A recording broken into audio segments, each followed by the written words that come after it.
Ma formation n'a pas d'équivalent sur le marché. Elle plane sur la concurrence comme l'aigle plane au-dessus des fourmis. Si elle était un joueur de football, elle serait Pelé, Maradona, Messi et Mbappé réunis. Et si elle était un boxeur, elle serait Mohamed Ali, là où les autres formations réunies seraient des Tony Yoka. Voilà, entre autres, les remarques que me livrent jour après jour toutes celles et ceux qui accèdent à ma formation, qui reçoivent à chaque cours une gifle.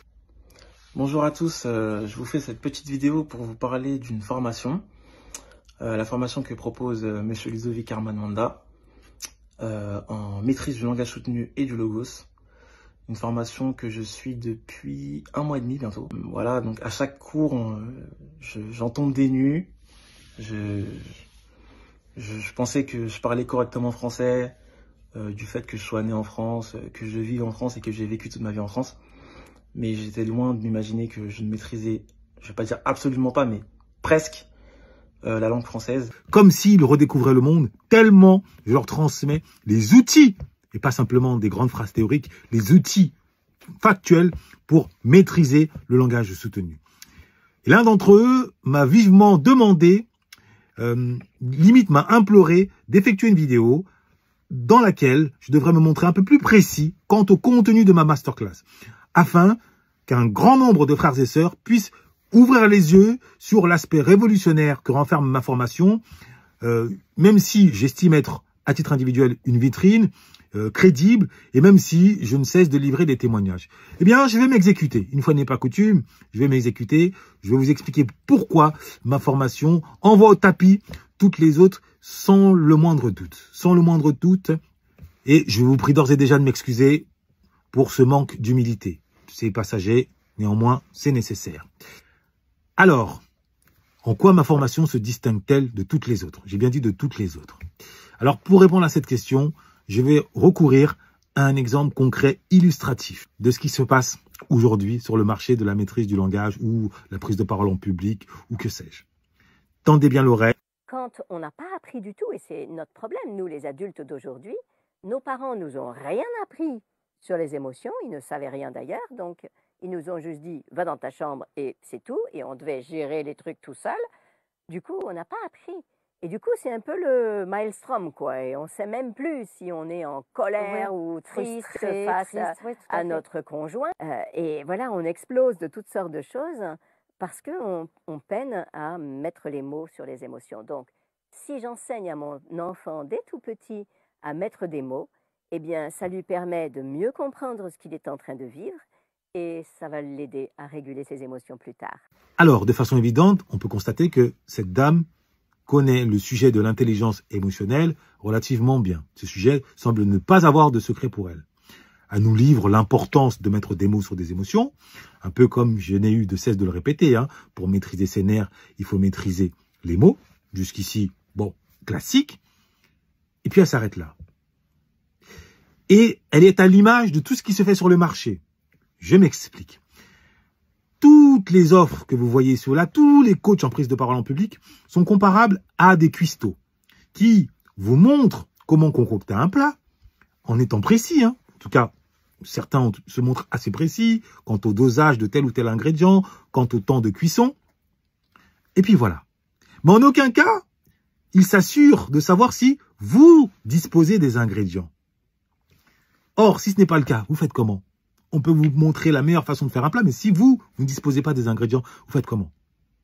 Ou alors, c'est un peu comme un styliste qui vous montre quel style vous irez bien, qui se met en scène lui-même en vous montrant tel ou tel vêtement, à quel point vous devriez l'adopter, sans s'assurer que vous détenez déjà tel ou tel vêtement.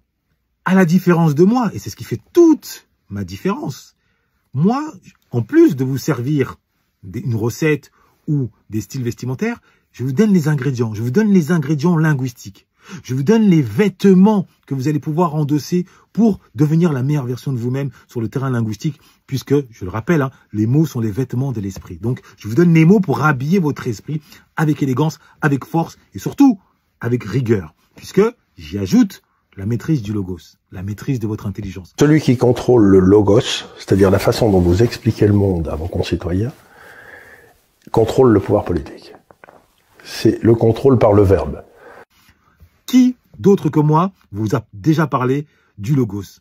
Or, parler des mots sans parler du logos, c'est comme parler des couleurs sans parler du pinceau quand on est peintre. C'est complémentaire. On ne peut pas parler de l'un sans l'autre. Donc c'est encore une autre preuve. Là, si je reprends l'exemple servi par cette brave dame, elle nous parle de la colère, invitant chaque parent à s'habituer à mettre des mots sur des émotions, de manière à ce que leurs enfants fassent de même. Bon, très bien. Sauf que, est-ce que tout parent, est-ce que toute personne possède le bagage linguistique nécessaire, possède un vivier de mots suffisant? Rien n'est moins sûr, vous savez déjà quel est le diagnostic concernant la communauté afro, qui frappée de 300 mots, frappée de ce désert linguistique. Donc, face à ce constat, qu'est-ce qu'une dame comme elle ou d'autres peuvent faire? Pas grand-chose. Et même, elle manque de précision, puisque si on parle de la colère fait partie des émotions, des grandes émotions, mais qui possèdent plusieurs graduations. Il y a des petites colères, des moyennes colères et des grandes colères, et qui se traduisent par des mots bien spécifiques. Être irrité ou contrarié, ce n'est pas être exaspéré, ce n'est pas non plus être furieux ou ulcéré, ce n'est pas non plus être indigné ou révolté. Or, tous ces mots, tous ces adjectifs qualificatifs rentrent dans le cadre de l'émotion colère. Sauf que quand on ne les maîtrise pas, on est condamné à l'imprécision. Et quand on est condamné à l'imprécision, on ne peut pas être précis, on ne peut pas être compris. Et on s'engouffre dans les quiproquos, dans les incompréhensions. Et ça, c'est un seul exemple. Et c'est valable sur tous les éléments de l'émotion. Et comme si ça ne suffisait pas, à ces adjectifs s'ajoutent aussi des expressions, comme s'arracher les cheveux, sortir de ses gonds, être dans tous ses états, voir rouge, avoir le sang qui ne fait qu'un tour. Autant d'expressions qui expriment la colère. Donc vous voyez à quel point il faut être précis et surtout à quel point la langue française est riche. Mais personne ne la transmet comme je la transmets, étant donné que personne n'a effectué ce travail de compilation et ensuite de classification. Et raison pour laquelle celles et ceux qui découvrent ma formation tombent des nues.